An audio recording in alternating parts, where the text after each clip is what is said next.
జెండా కొంచెం ఇస్తాను. ఓకే.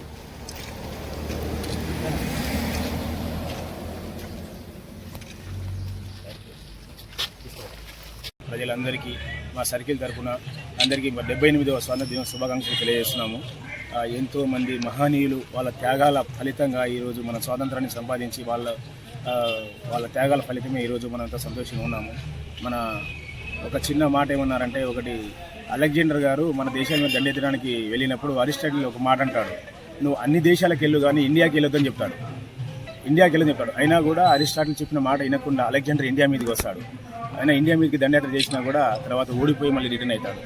అంటే ఆయన అరిస్టాటిల్ వాళ్ళ గురువు గారు చెప్పినా కూడా ఆయన మాట వినకుండా వెళ్తాడు. అంటే మన ఇండియా అంటే ఏందో కూడా వాళ్ళకి తెలుసు అన్నట్టు. మనం అట్లా అన్ని దేశాలకు వెళ్ళినా కానీ నువ్వు ఇండియా మీదకి దండెత్తావు అని చెప్పినా కూడా మాట వినకుండా గురువు గారి మాట పక్కన పెట్టి ఇండియా మీదకి దండెత్తినా కూడా ఆ రోజు వచ్చి అతను ఓడిపోయి రిటర్న్ అయిపోయి మన ఇండియా పవర్ ఏందో మన దేశ ఇదేందో ఆ రోజు మనం చూపించడం జరిగింది. కాబట్టి మన దేశము స్వాతంత్రం వచ్చిన తర్వాత అన్ని రంగాలలో అభివృద్ధి చెందుతూ అన్ని దేశాలకి ఒక ఇండియా అనేది ఒక బ్రాండ్ లాగా ఏర్పడింది.